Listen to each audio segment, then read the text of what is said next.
I thank you so much for this opportunity. No problem. First of all, we had a little technical problem, but the Lord worked it out. It is all Yes. good. First of all, thank you so much for joining me. For those that don't know, this is Camille Essick. I'm host of the Speaker Podcast. This is the podcast where innovators and creators connect. This episode tonight is brought to you by the Mark Coley Business Academy. We are growing, so I'm taking on sponsors. If you want to know more about TCMBA, go follow them on Instagram at TMCBA. And tonight's fragrance is Black Butter by Chemistry Room Fragrances. So we're going to hop right on in. First of all, I have a lot of guests that are special to me, but this one is near and dear to my heart because she's actually my cousin. Our grandmothers were sisters. Lord bless their soul. She has grown into a phenomenal person, and I always looked up to her when I was a kid. But she's also a mom, an entrepreneur, a minister, and she has a story to tell. So with that being said, everyone, welcome Candy Gooch. Candy, welcome for joining us.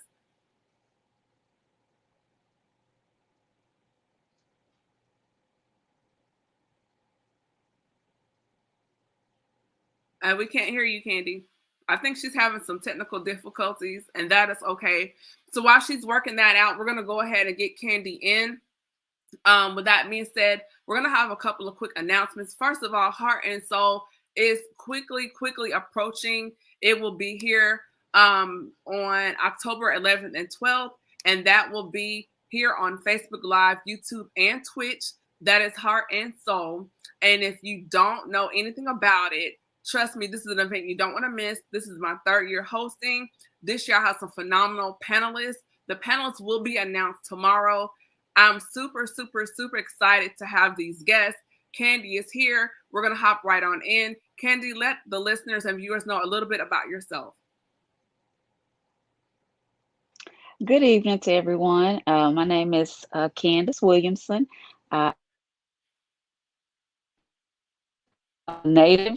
Native Tennessean.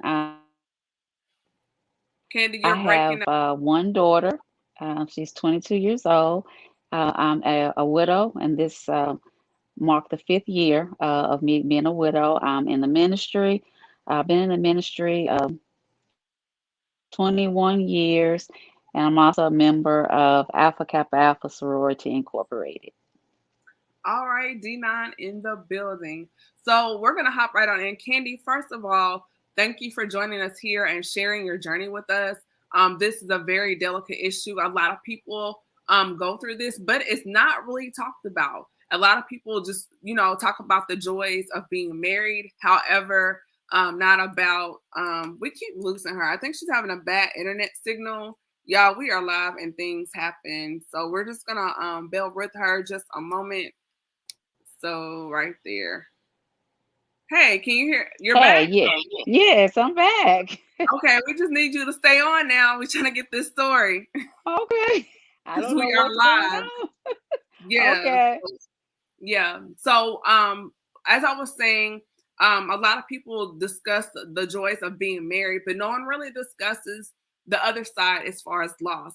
So can you take us back to the beginning as far as meeting your husband and what that was like when you first met him?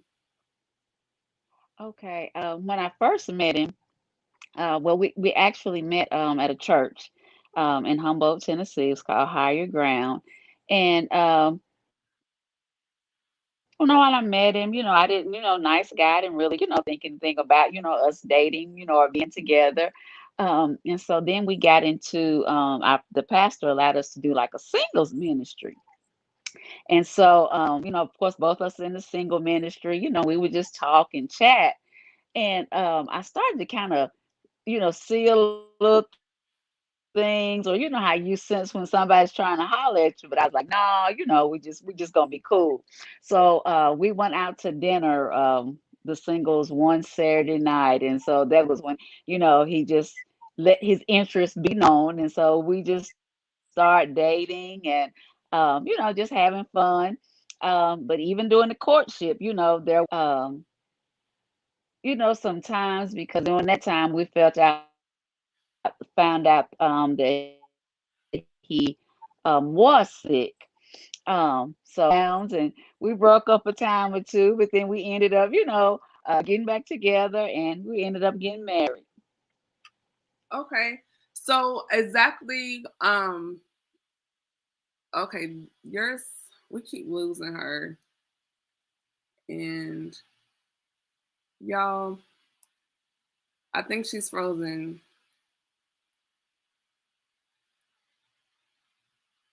So we lost her. I think she's having a bad signal here. So we are just going to keep right on going.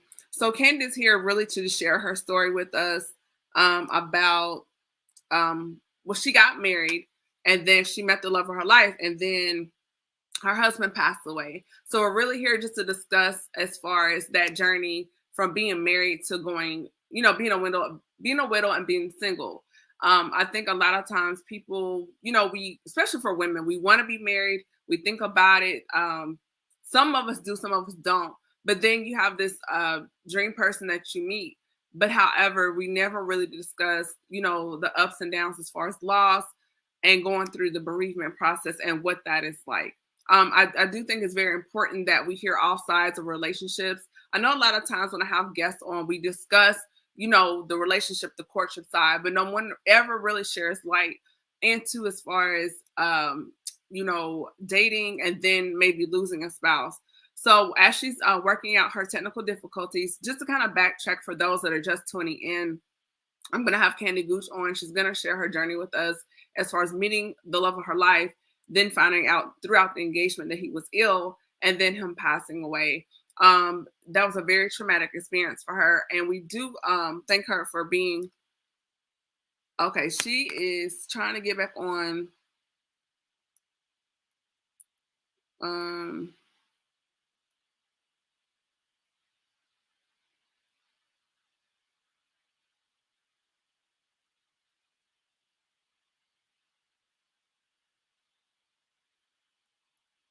Okay, that's the thing about being live. I know, we do this all the time, but things happen.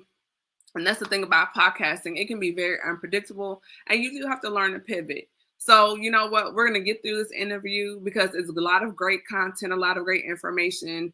And I do really want to get this story out. I think it's really important that we do discuss bereavement and widowhood. I think it's very important for those that are just tuning in. This episode, we have a sponsor tonight. It is the Mark Coley Business Academy.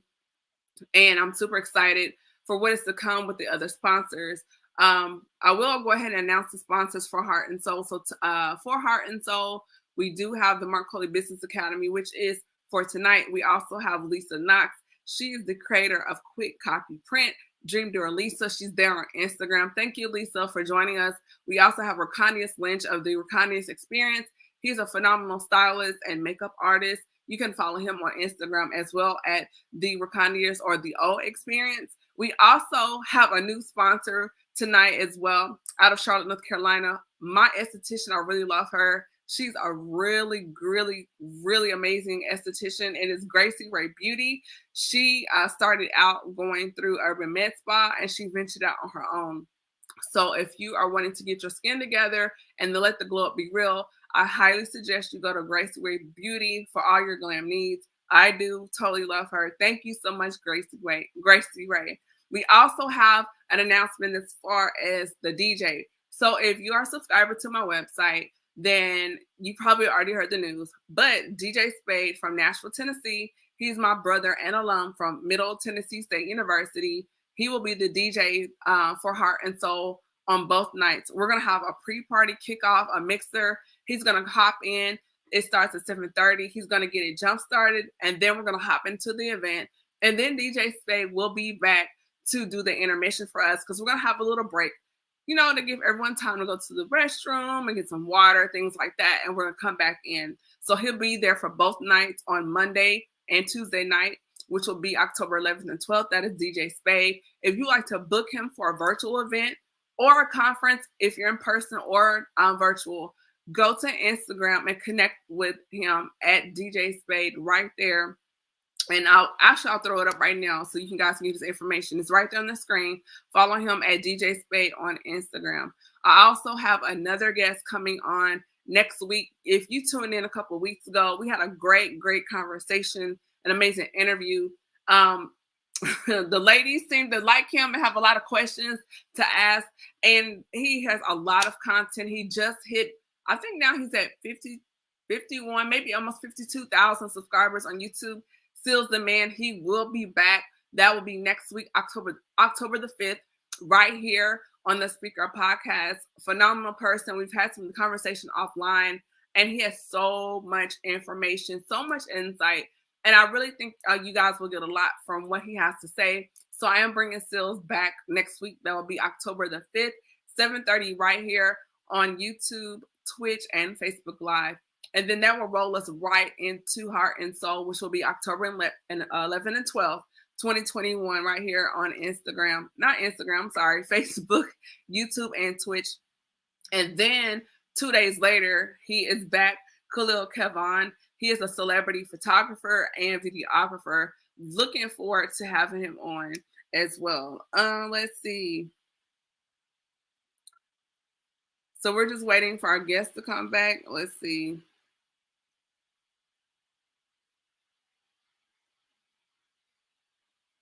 And we are here. So we are super excited about that. So if you guys have any questions about the event, be sure to send me an email. I'll drop, if you look there in the marquee below, you can send me an email at info@camille.esick. You can also follow me on Instagram at camille.esick as well. And I have new merchandise available on my website at Chemistry Room Fragrances and at www.camilleesick.com. I have launched my new rewards program. So there are different levels to that. There's a 1,000 level, a 2,000 level, and a 3,000 level. Just for signing up and subscribing to my site, you'll automatically get 250 points just for signing up. And you don't have to worry about me bombarding you with lots of emails and text messages, because I know we get a lot of spam and things like that. So when I do reach out to you guys, it's usually to let you know I have an episode coming out so you can tune in. There's a new product or there's a sale or coupon available. Let's see.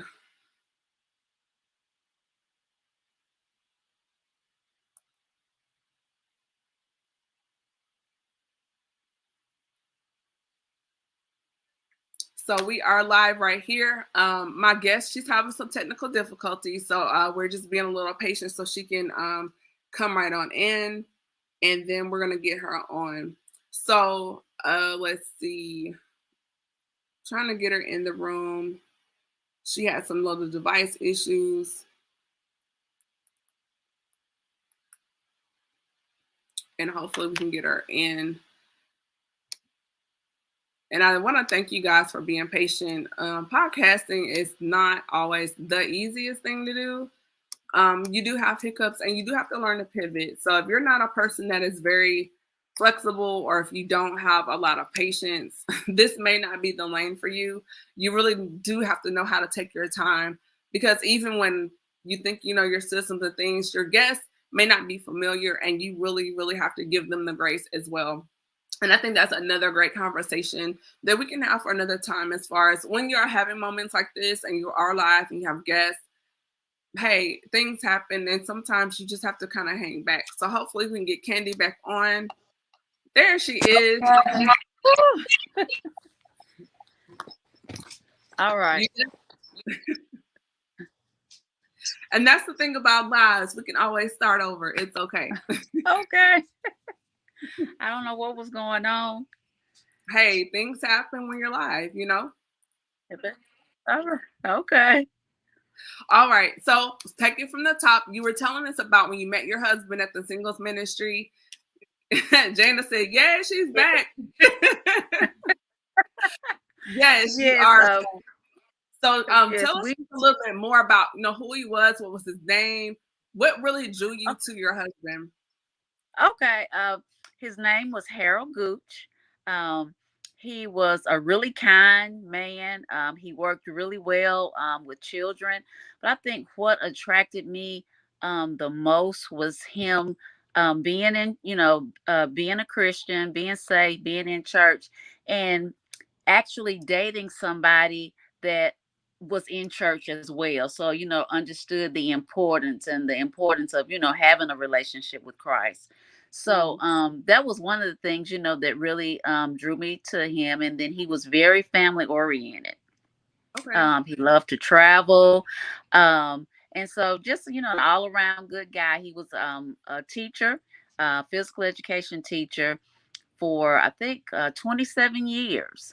And so Oh, he was very well loved and liked in his community. okay. So can you walk us through, well, first of all, if you don't mind sharing, what was his illness, and then also how did you respond? Because by this time you guys were engaged, correct? Well, we found out that he was diagnosed with cancer before we got engaged. I think when we started dating, I think he found out maybe 4 months after we had started dating. He just started losing weight because he worked out and was very healthy. Um, Mhm. and so he just figured, he was just losing weight, but didn't know why. But then he started having trouble breathing. And so he went to a doctor's appointment. They found out that he had fluid, building up on him, and the doctors was wanting to draw the fluid off that day in the doctor's office, but they said they couldn't. They were going to just have to send him to the hospital to get it drawn off, but still no indication, that it was cancer. And so he went into the hospital to have it done, and the doctors were saying that he had an infection in his lung. So when they went in to supposedly scrape the lung, is found out when he was diagnosed with cancer. And when they diagnosed him with cancer, the doctors only gave him like a year and a half to live. Wow. So as you're talking, so many questions are running through my mind, Candy. First of all, thank you just for being willing to share your story. And like I was saying earlier, I think a lot of women, even men too, you think about being married. No one ever factors in things like this. And then you hear the vows for sickness and health. But Yeah. you made the decision to marry him anyway, way before you guys got married. So you went into the situation kind of in the back of your mind, like, what if he doesn't make it? What did that go through your mind? And then also, my question to you would be, despite knowing he had cancer when he was dating, to continue on with the courtship and the relationship to marriage. Okay. Um, so which question first? I guess the first question would be is, how did you respond when he told you the news, of Okay. him having the Right. cancer? I can remember the night that after he got back from surgery, and it was his niece and I were in the room, and Mm-hmm. he didn't even know yet. The doctors came into the room to tell us, and it was devastating. I actually broke down and cried because I remember the night before he had surgery. Mm-hmm. Um, he began to talk about, marriage. And he was like, once I make it through this, and he was like, we're going, just talk about, getting married. He was like, because everybody needs somebody. And Mm-hmm. we were getting along and just going along and dating. And it was like the next day, it was like, that thing, you finally, find someone and you want to talk about marriage, and then it's like this big, stumbling block. It's just thrown, but not only feeling sorry for that, but just, for him as well. Mm-hmm. And just not understanding, why, because, he wasn't a smoker. Um, he was healthy. He was a physical education teacher.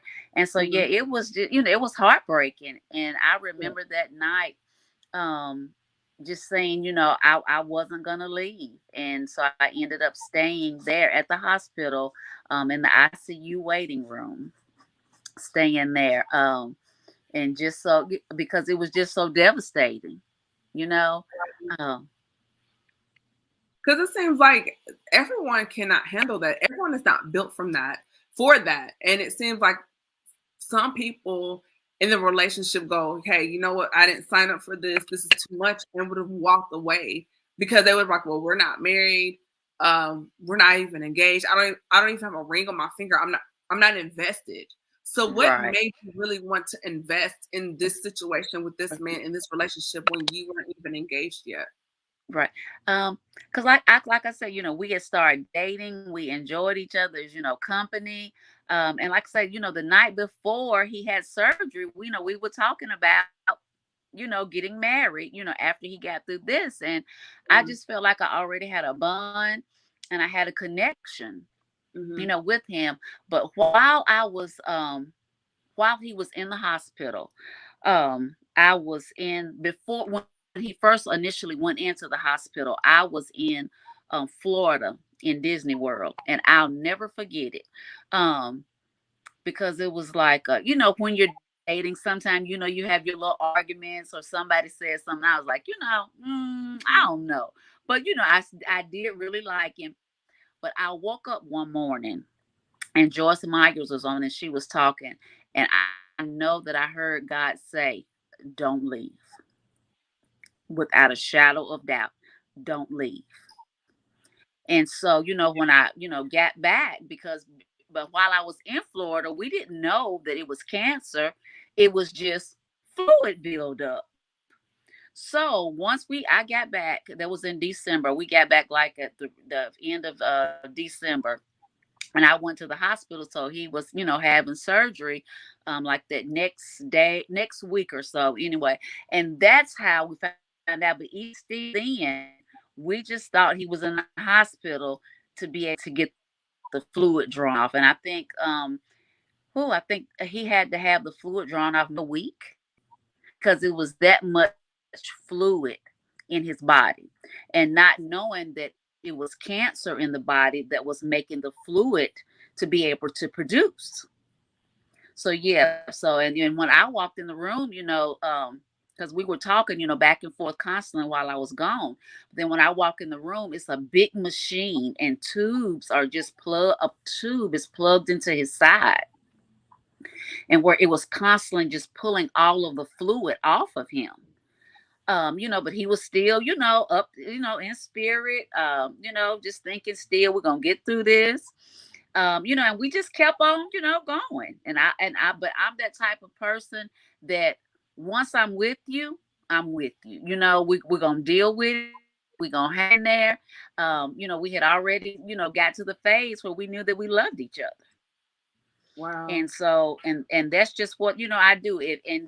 And with me hearing the voice of the Lord telling me, don't leave, because Mm-hmm. and I'm not going to say that there were not times when, I'm like, God, I don't understand, because we aren't married yet, we aren't engaged yet. Well, we knew that we loved each other and we cared about each other. But after we found out that it was cancer, we knew it was going to be, a long road. Yeah, so that was the biggest thing, because I'm like, what, Lord, I know this is what you said, but at times, it was really rough. Wow.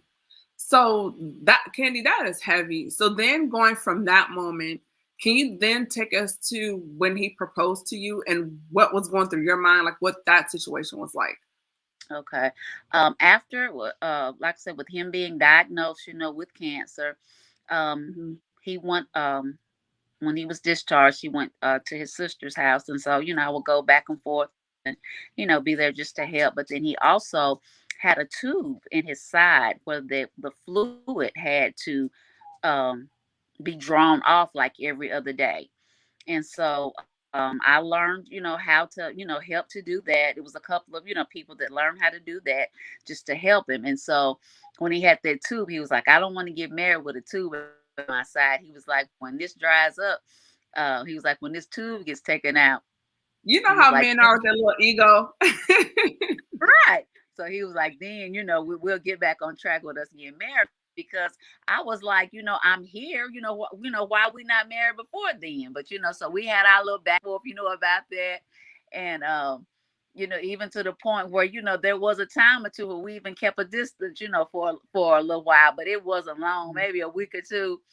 But then after that, once a person deals with the illness or sickness, people change. And you have to be in a position to understand that something has invaded their body They don't know, everything that's going, with them. So you see a difference in the mannerism, in the characteristics. You see mentally and physically, you also see different. So, sometimes there could be times where you could be I could be lashed out at, but also, you're trying to understand what are they dealing with. Mm-hmm. But then at the same time, even after, they may say something or be quick with, what he would apologize, um, but also letting me know, that he needed me there. Yeah. That's a lot, and it takes a special type of person to be there to endure, because that person, like you said, they're going through other things as far as questioning their own mentality. Even spiritually, things could be happening. Maybe they're like, God, why me? I've always followed your word or whatever, so why is this happening now? Well, I've met this great person, why is this happening to me now? So that's very true. And for you to perceive that shows wisdom, for you. And sometimes God knows the type of person you need that can handle, that, and to go through that with you. And the fact that he even had you through that process is such a blessing. So with that being said, going to the next part. So then the proposal. Okay. The proposal, I will never forget it. It was on Good Friday of 2014. And so he had gone and bought a ring, and he was at his sister's house. So he asked me, to come over. And so his sister and I think his two nieces were there, and one niece was snapping pictures, and he was first it was like he was trying to cheat a fool me. He was like, well, I went today, to get a ring, but I'm, just gonna have to put it on their way, and we'll just wait. So I'm sitting there thinking like, okay, but then he was just saying how that he just thought that despite the struggles, the trials that we had already been through, because every day wasn't a good day, every day wasn't a lovey-dovey day, but it was a support. It was a very strong support, and we did love each other. And so he just said that he thought, that we would be really, good together. And we had been through a lot, and we were still standing, So, he asked me to marry him, and I did. And so um, I ended up taking pictures of my ring, after, I said, yes. And, send it to my girlfriends and, letting them see it. So, yeah. So it was, we got engaged on Good Friday in 2014, and then we were married that same year, June 21st. And we got married at the Tulip Wedding Chapel in Jackson, Tennessee. It was a very small wedding. I had three little flowers that was in my classroom. They were actually my students. I had one matron of honor, and I had some hostess, and then my sister helped, and one of my best friends to coordinate it.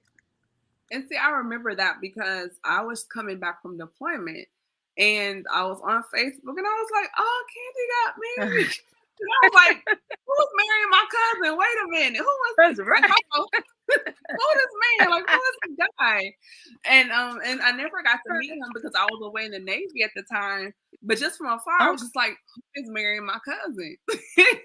Right. Yeah, so that's who Which it was, Harold Gooch. But thank you. But a lot of people knew him as Moochie. Yeah. okay. Uh-huh. Yeah, Oh my yeah, goodness. yeah. So then you guys get married in 2014.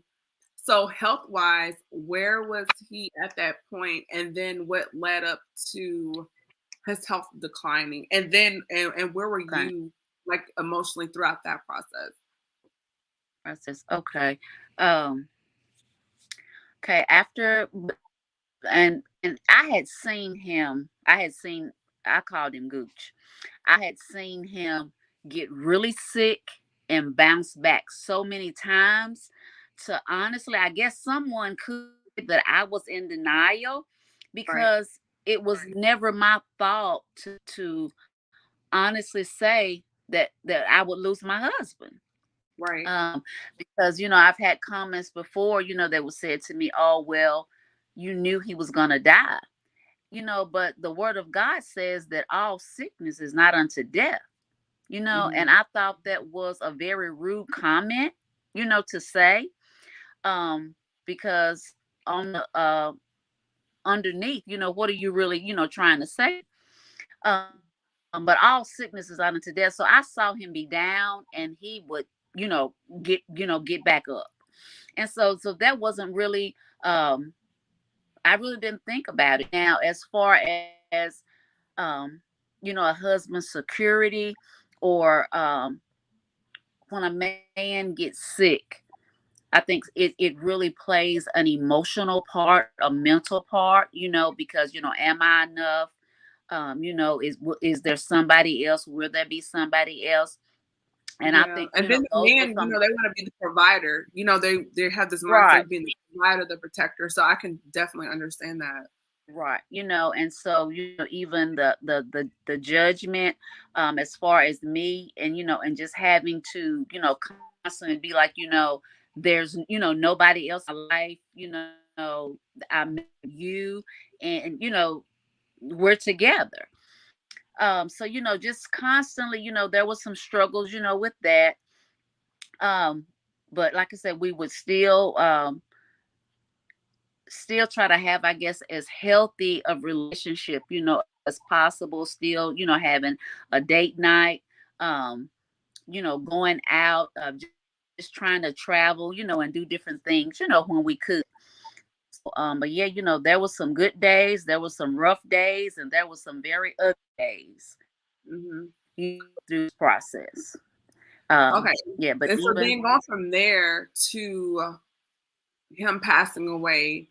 So I kind of want to pivot just for a second because okay, a lot has happened. Like you meet this man, you guys hit it off, and then in the dating process, he's diagnosed with cancer, and then mm-hmm, he's going through the treatment, and then you yes, guys get engaged, you get married, and he's still dealing with everything that comes along with having cancer, physical, mental, all of this. And the whole time you're right there by his side. So it's kind of been like a roller coaster, up and down, and you're still believing God that he's going to be healed. Who yes, wouldn't? As a woman right. of faith, that's what we're supposed to do, is have faith and pray, trust God. And then he passes away. So where are you now within yourself at this point? Hmm. Just really believing, not, just really, what would be the words to say, how to describe it? Distraught, you know, because we had believed and we had prayed, and even though I saw him laying there in that bed and being really bad, I remember the last day that I fed him, and Mm-hmm. he ate all of his fruit, and he even wanted some more, and I was having to feed him, but yet I was still believing, he's Yeah. gonna be better, he's gonna, come back. So then, Right. because I was right there when he took his last breath, in the hospital, and it was just a moment, of silence, and it was like, the aide said, he's gone, and it was like, I just broke down crying. And I remember, the nurses coming in the room, um, with me, and just comforting me and praying with me, Mm. until my family got there. But it was, it was devastating, Yeah. because we had only been married 2 years, 2 years and 2 months. Wait, Candy, hold on. Mm-hmm. Wait a minute. Now, as women, we wait and wait. We go through a lot of frogs to get our prince. I'm still Right. single. I'm not dating. I don't have a little friend, a little buddy. I am single, single. Right. And I'm still waiting on the Lord. And Right. so he shows up, everything. And in 2 years, he's gone. 2 years he's gone. Yes. He's gone. Yeah. And So were you mad at God? I would have been mad at God, like, Lord, look, now I waited, kept myself. I'm not running the streets. I'm not in the club. you gonna bring this man to me and then take him back? Like, I would have been angry at God. Right. Like, you know what? We're even. Like, how did you feel spiritually? Like, where were you? Just honestly, like, I was very numb. mm, I didn't, and to be honest, I stayed uh I stayed out of church for a while. You know, and it was like, even, because I tried to go back. I went back one Sunday, maybe a 2 or 3 weeks after he had passed, and it was just like, I couldn't stand to be there because I knew, that he wasn't there, any longer. I would have panic attacks. Just even a simple task of going to the store, um, I could not do.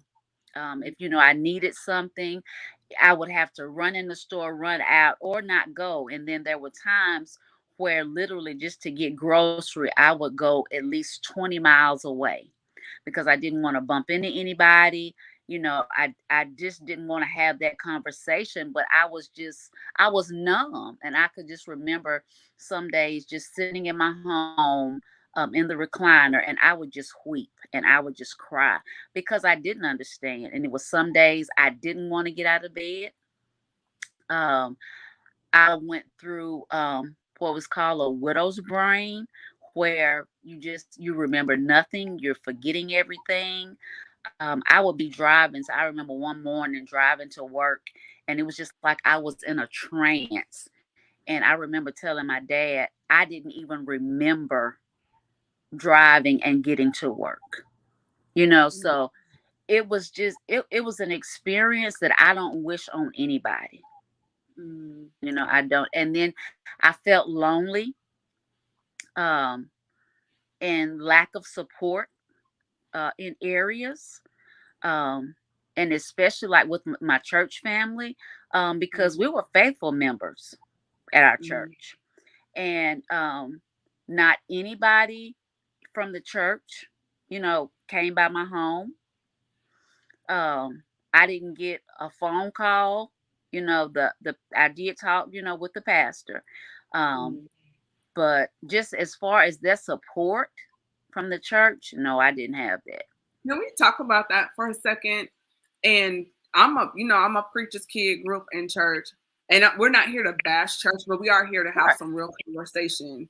right. Um, the first question I want to ask you is, after going through all of that, not getting ministered to from the church, how did you survive it to where it did not push you away from God? And I don't mean the church, the institution, but I'm Hmm. talking about your personal relation with God. Because some people, just hearing your story, would have been like, I believe God, I trusted in God, reading his word, paying my tithes, being faithful. My husband has died.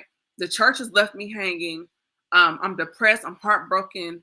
And they're not even there. And we were faithful members. So how did you not allow that to make your heart bitter against God and the church from a spiritual sense?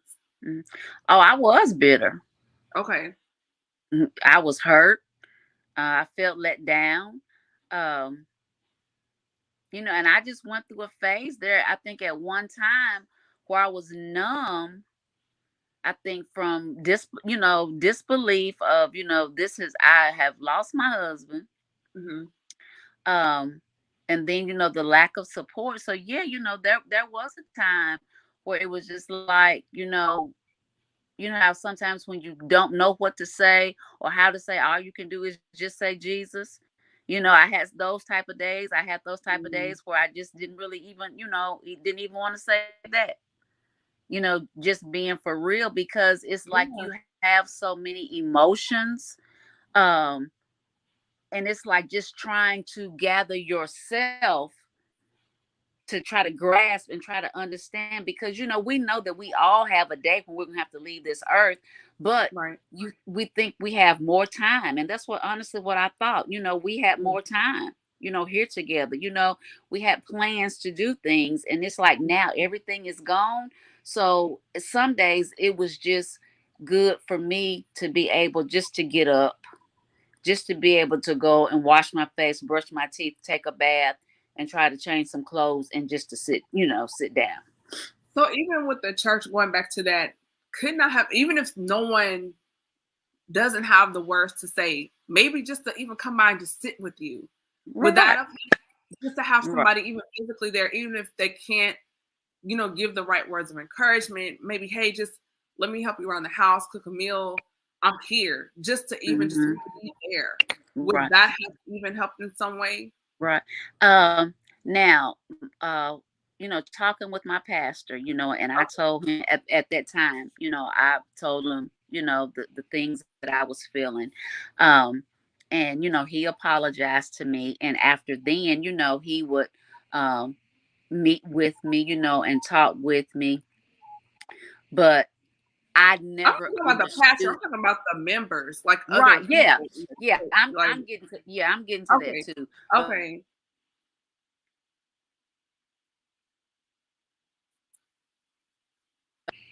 I had an issue with that as well. And so, but my heart was still hardened for a while because I'm supposed to be a part of this church family. I've been faithful. We were faithful. So what was it that kept everybody away? You see what I'm saying? So yeah, just a phone call, somebody just to drop by, do you need anything? And of course, I had family, that to support me, but then I also had a church family that was supposed to have been there to support as well, which didn't. Okay. And so it was very hard. That's heavy. Yeah. That is so heavy. And a lot of people going through that don't even come back at all. So for you, Candy, what was your breaking point or the pivot that you kind of started like, hey, I need to shake myself. I need to pull it together. Like, was there a moment, an experience, or what was it for you that kind of you started to kind of see the light again? I did start back trying to go to church at that particular church.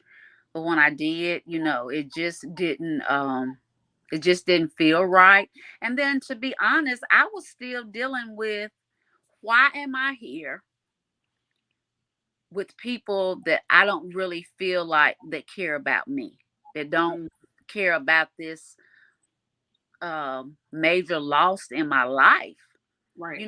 And so I struggled with that. And I remember one Sunday going to the bathroom because the choir was singing a song, and it was my husband's favorite song. And I was just like, I can't do this, because also I felt like I can't allow these tears to come out in front of all of these people when, I refuse to allow them to see my hurt.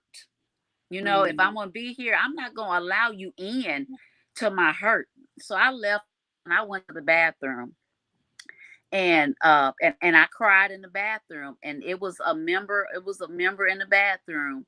And instead of her trying to talk with me, and she had a title in the church, instead of trying to talk with me or minister to me, she just wanted to know, was there anybody that she could go and get? And I'm like, really? And so I just felt like that it was really nobody that cared. So why should I be in a place that I feel like that I'm not cared for, on a spiritual level?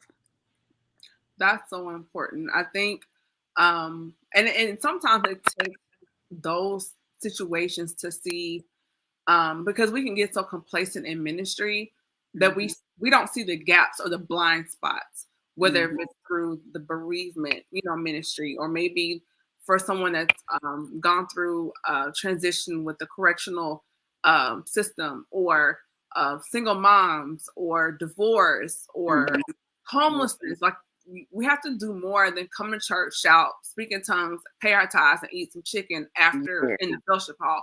Because ministry is a total work. It's not just to get up there and the hacking and hooping. There's more to it. And ministry really means to meet the need.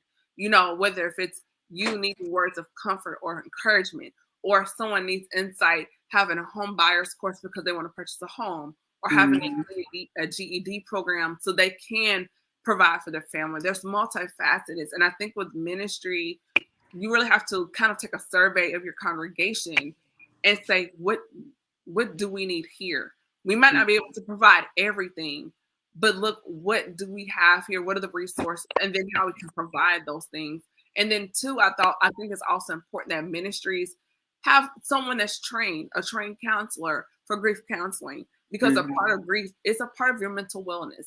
You know, depression. A lot of people, once they've been married, some don't live a few years after their spouse. They, what they call the broken heart syndrome. They die of a broken heart. You know, and without the proper care, you know, I'm an advocate for mental health and wellness. It happens, and we see that so many times. So I think I hate that you went through those things, not just, you know, as my cousin, but just as a person, as a woman. I hate that you experienced that, but I think the silver lining is it, because now that you've gone through it and you recognize it, and because you've seen that firsthand, now when other people have lost a loved one, you know how to move, you know how to speak, you know how to operate in that compassionate lane, because God's equipped you to know, like, hey, I understand. I've been there. I know what it's like to be there with the blinds closed and cry, but letting them also know there's life after that. So even if we don't understand, you hear the saying, your misery is your ministry, but I think also it's something God knew you can handle, even when it seemed like it was too heavy. But now in ministry, because you are a minister, that gives you another tool in your wheelhouse to be able to meet the needs of people you encounter. It might even be in the church. It could be someone in the store or whomever. But now you have a different way that you can approach people, and they're more receptive to you, Candy, because you've been there. Right. Yes. And when my husband did pass, it was a lady that I went to Lane College with, and we were actually neighbors on the dorm. She lost her husband, I think, 2 years prior. So she reached out to me, and now we have reconnected. And she has been a major, support, for me, as far as, being a widow. And the first year after my husband passed, my best friend here, she sent me flowers, on that day. So, it was just like, you know, there were people that that did try to be there, that were not tried were my sister, my parents, my daughter, so I'm very thankful, for those avenues. And I'm not here to bash anybody, but Right. I'm just speaking the truth, Right. about things that happen. But with my girlfriend, she was very um she was very visible, during this time. She kind of gave me my time to get through like the funeral, the wake, and everything. And she was like, I'm here, whenever you're ready. I did go through grief counseling. It took me a minute because, in our community, that's just not something, that you do. It's But taboo. right. I felt like, that I needed it, because sometimes, I just felt like I was just about to lose my mind, and then, just with grief, and then just things I didn't understand, was with, even some of the family members, just some things that had gone on, even on his side of the family. It was just things that I didn't understand, because sometimes I felt like it was his family against me, and those are my feelings. That's the way that I felt, and everybody has the right to feel that they want to feel. But I just believe sometimes, even through this process, people need to understand that when you do get married, regardless of what the couple goes through, are going through, if they're still together, they're still husband and wife. And I encourage married couples to have a will.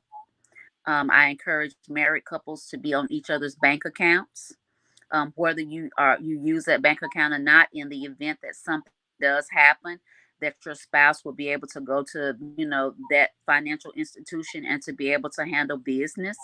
um, whatever it is, make sure that the business is in order and business is handled, because sometimes the outcome is not what we expect, and we think that we have time, and time runs out.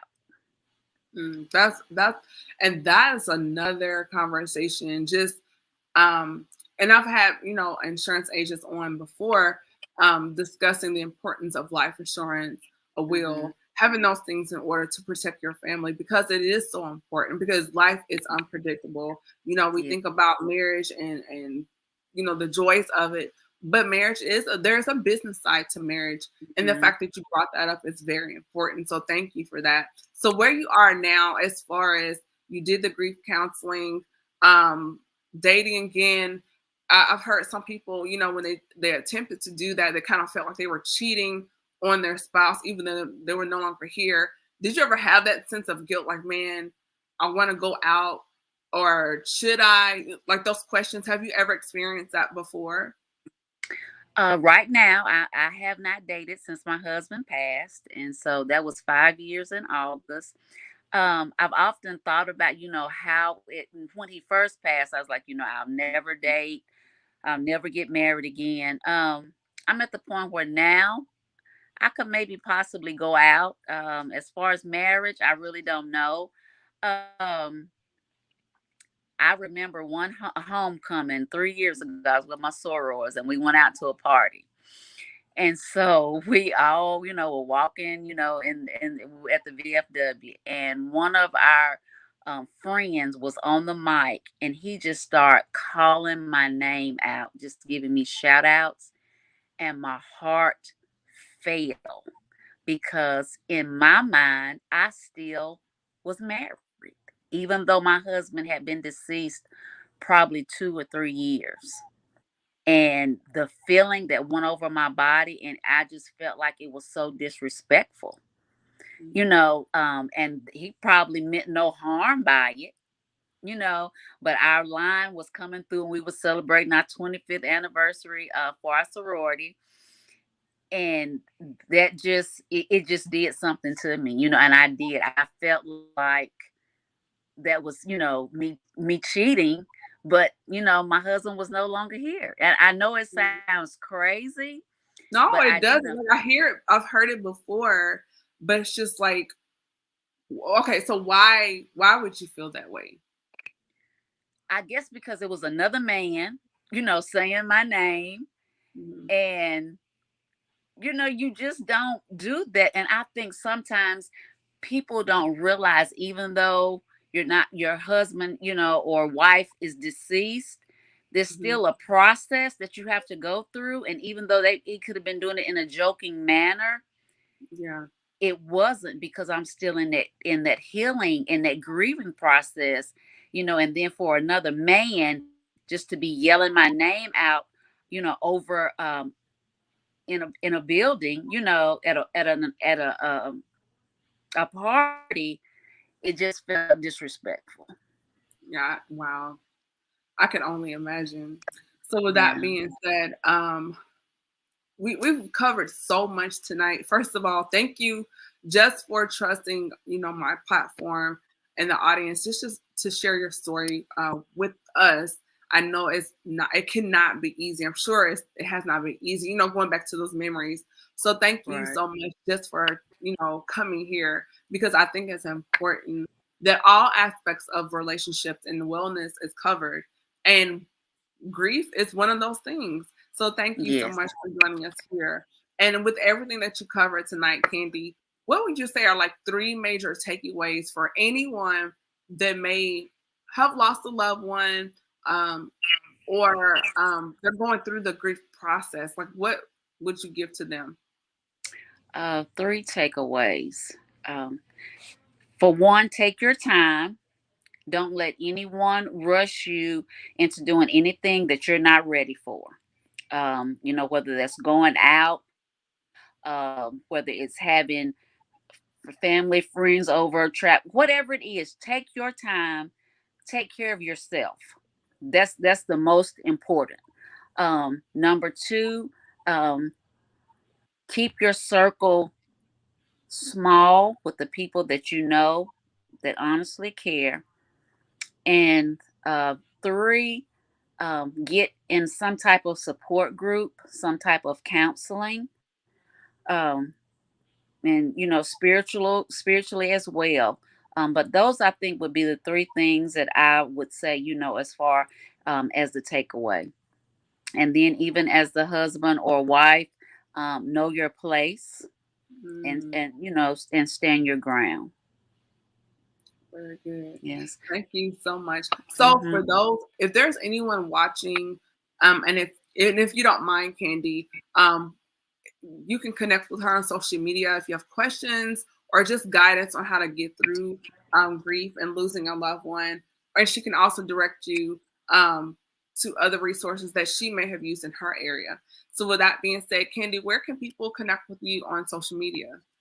Uh, on Facebook, Candy Gooch.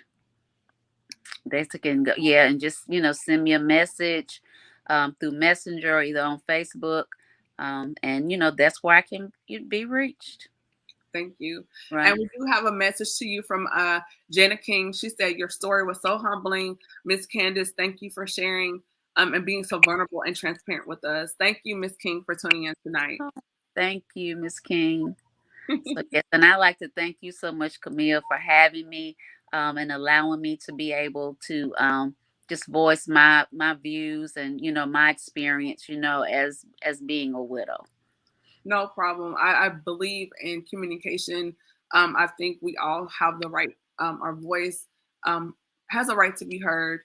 There's space for everyone. And that's one of the reasons, as entrepreneurs and creatives, a lot of times we talk about brands and business, but just because you have a business or whatever, life doesn't stop, and we need a space to be able to do life together and do so in a way that is safe, where we can exchange and learn, because our brands are our legacies. And my grandparents, they were entrepreneurs. They Yeah, touched a lot of lives. But yeah, in that, my goal and my desire is I want to pick up where they left off as far as legacy and build it to the next level. And it's not easy, and it's not an overnight process.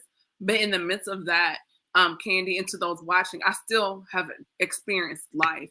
And sometimes I didn't have a space to communicate or really talk about how I really felt. So in this platform, I think, outside of the church, and business, there needs to be a middle ground where we can open up and share and just be real people. A lot yeah. of people are, talking about, oh, I got my dream house, my dream car, you know, the Right, destination, that's great. But what about your journey? And I right. think those are where the nuggets and the wisdom that we need, so that everything we do is an extension of ourselves, but it has to be on a foundation that's solid. So Mm. that's one of the premises of the Speaker Podcast. It is a place where innovators and creators can connect, and someone like you, Candy, just for tuning in and sharing your journey with us, I think is super, super humbling and important. So thank you for even wanting to hang out with your little cousin tonight. Yes. It's a Yes, I'm family honored. affair. Yeah. Thank So, you. I'm here if anybody, wants to, reach out, or just needs some guidance or just needs somebody, to listen to. And that's one thing that I try to do. I try to reach out to widows and widowers, and just to let them know, that I'm here, whether it's through Messenger, whether it's through Facebook or a phone call, just to let them know I'm here because I know, how I felt. Awesome. Thank you so much. So, everybody, if you haven't heard, Heart and Soul 2021 is kicking off. That will be October 11th and 12th. To stay in the loop, go to my website, subscribe. I do have a program out now, so you can get points just for signing up. You got 1,000 level, you got a 2,000 level, and there's a 3,000 level. But just for signing up, I'm going to give you 250 points. Where are they doing that at? They're doing it here. So hit me Hmm. up. Also follow me on Instagram at Camille.Essick. Get the merchandise on my website at CamilleEssick.com. Tune in next week. Seals the Man is back, 7:30. That will be October 5th, Eastern Standard Time. Thank you again. My guest has been Candy Gooch. You can catch the replay on my YouTube channel. This is Camille Essick, the Speaker Podcast, the podcast where innovators and creators connect. Guys, be blessed. Good night. Bye-bye. Good night.